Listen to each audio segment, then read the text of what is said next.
Chapitre 7. Dépasser la douleur. Nous sommes bien plus que notre corps et notre personnalité. L'esprit est toujours beau et digne d'amour, quelles que soient les apparences. La douleur de la mort. Il est merveilleux d'être positif.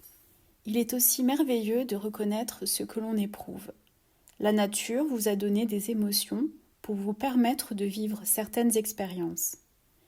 Les nier cause davantage de souffrance. La mort n'est pas un échec. Tout le monde meurt, cela fait partie du processus de vie. Quand l'un de vos proches meurt, le processus de deuil dure au moins 1 an. Donnez-vous cet espace. Il est difficile de traverser les fêtes et saisons, la Saint-Valentin, votre anniversaire, Noël, etc. Aussi, soyez très indulgent et tendre avec vous-même et exprimez votre peine. Il n'existe pas de règles, alors n'en créez pas pour vous. Il est également normal de passer par la colère et des crises de nerfs quand quelqu'un meurt. Vous ne pouvez jouer l'indifférence. Vous devez exprimer vos émotions. Ne retenez pas les larmes. Regardez-vous dans le miroir et hurlez « Ce n'est pas juste !» ou toute autre émotion que vous ressentez. Encore une fois, exprimez-vous, sinon vous vous créerez des problèmes physiques. Vous devez prendre soin de vous-même, le mieux possible, et je sais que ce n'est pas facile. Ceux d'entre vous qui ont travaillé avec des personnes atteintes du sida se sont aperçus que le processus de deuil devient permanent, comme en temps de guerre. Le système nerveux émotionnel est trop agressé. Souvent, je me tourne vers des amis très chers et exprime ma violence et ma douleur quand elles deviennent trop lourdes à supporter. Le décès de ma mère m'a été beaucoup moins pénible. C'était l'aboutissement naturel d'un cycle de 90 ans. Bien que ma peine fût bien réelle, je n'éprouvais ni colère, ni sentiment d'injustice. L'apparent sentiment d'injustice des guerres et des épidémies génère un énorme sentiment de frustration. La souffrance due à la séparation dure longtemps et vous avez parfois l'impression de tomber dans un trou sans fond. Si vous exprimez toujours la même affliction après quelques années, vous basculez sans doute dans une certaine complaisance. Vous devez pardonner et libérer la personne que vous pleurez, ainsi que vous-même. Pensez que l'on ne perd pas une personne quand elle meurt, car elle ne nous a de toute façon jamais appartenu. Si vous avez du mal à lâcher prise, il existe plusieurs méthodes pour vous aider. D'abord, je vous suggère de faire quelques méditations avec la personne décédée. Peu importe ce qu'elle croyait de son vivant, quand on quitte la terre, un voile se lève et on peut voir la vie très clairement. Aussi, les peurs et les croyances de l'existence terrestre n'ont-elles plus cours dans l'autre monde. Si vous avez beaucoup de peine, cette personne vous dira probablement de ne pas vous inquiéter, car tout va bien. Pendant vos méditations, demandez à cette personne de vous aider à franchir cette période et dites-lui que vous l'aimez. Ne vous reprochez pas de ne pas avoir fait assez pour cette personne ou ne pas avoir passé suffisamment de temps avec elle de son vivant. Inutile de rajouter la culpabilité à la peine. Certains saisissent le prétexte de cette période pour ne plus s'occuper de leur propre existence. D'autres souhaiteraient quitter eux aussi ce monde, ou, pour d'autres encore, le décès d'un proche met en lumière leur propre peur de la mort. Mettez cette période à profit pour travailler sur vous-même, afin de vous dégager de vieux problèmes. Beaucoup de tristesse monte à la surface à l'occasion de la mort d'un proche. Autorisez-vous à éprouver cette peine. Vous devez atteindre l'endroit où vous vous sentirez suffisamment en sécurité pour laisser les vieilles souffrances émerger. Si vous vous permettiez de pleurer pendant 2 ou 3 jours, vous vous affranchiriez d'une bonne partie de la peine et de la culpabilité. Si vous en éprouvez le besoin, trouvez un thérapeute ou un groupe qui vous aide à surmonter votre peur et à exprimer vos émotions. Je vous suggère également de formuler des affirmations telles que « Je t'aime et je te libère. Tu es libre et je suis libre. » À l'un de mes séminaires, une femme avait énormément de mal à décharger sa colère envers une tante très malade.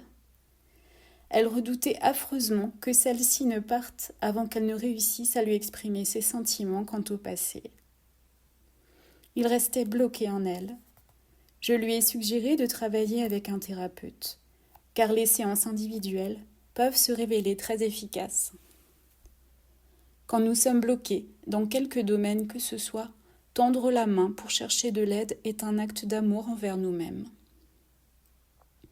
De nombreux thérapeutes sont spécialisés dans ce genre de situation. Vous n'avez pas besoin d'un long travail, quelques séances suffisent, le temps de surmonter la phase difficile. Il existe aussi de nombreux groupes de soutien. Vous aurez peut-être avantage à rejoindre l'un de ces groupes, car il vous aiderait à franchir cette étape.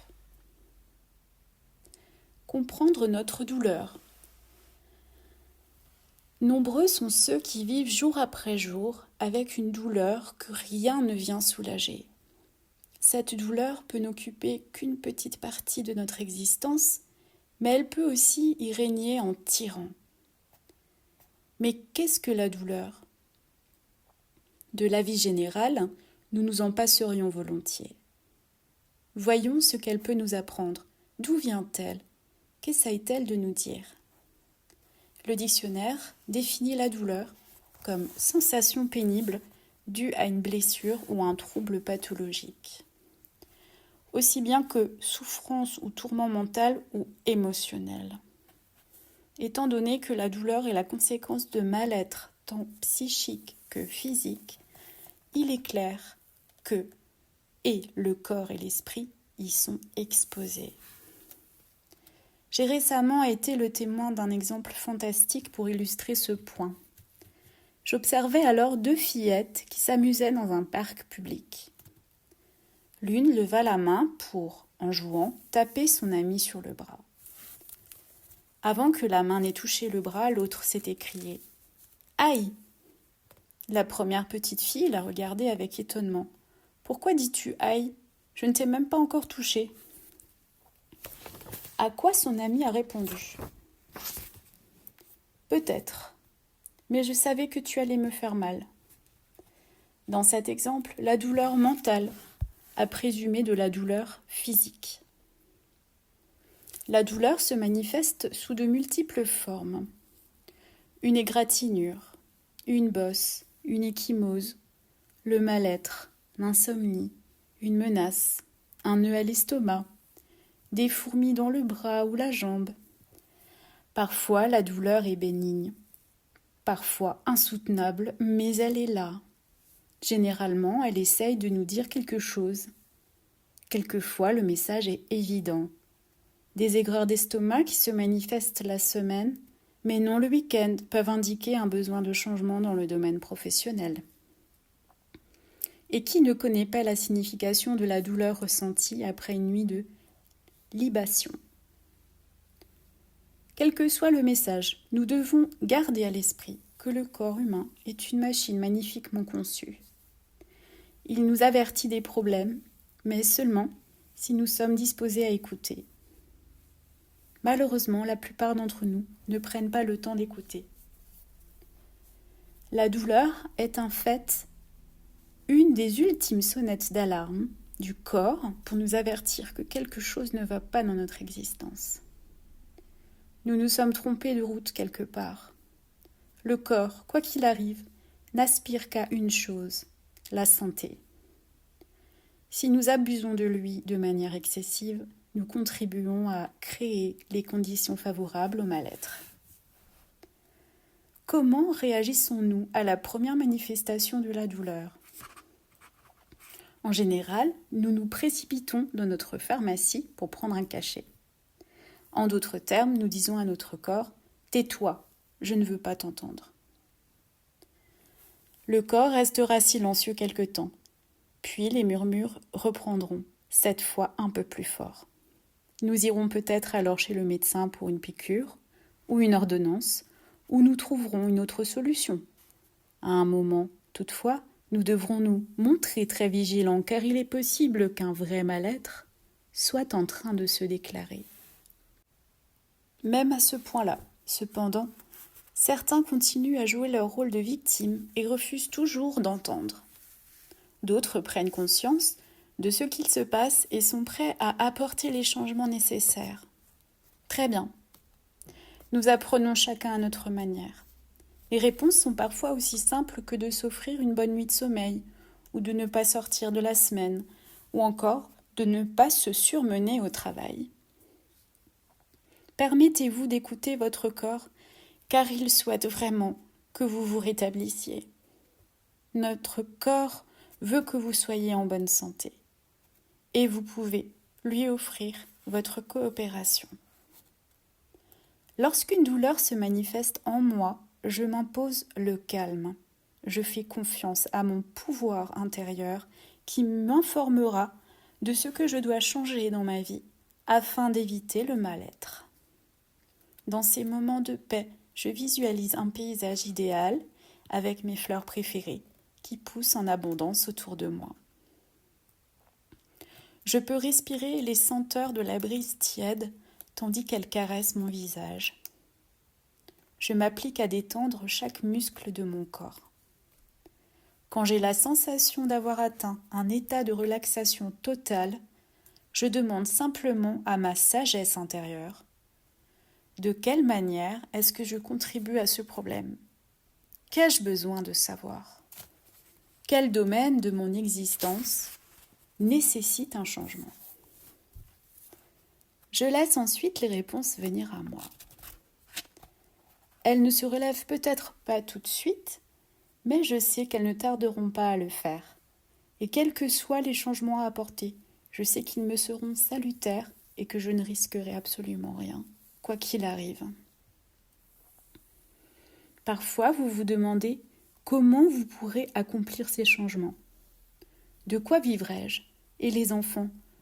Comment pourrais-je payer mes factures? Encore une fois, faites-vous confiance à votre pouvoir intérieur qui vous indiquera les moyens de vivre une existence bien remplie et sans souffrance. Je vous suggère également d'accomplir les changements pas à pas. Tout voyage, si long soit-il, commence par un premier pas, disait Lao Tzu. Un petit pas ajouté à un autre peut engendrer des progrès significatifs et importants.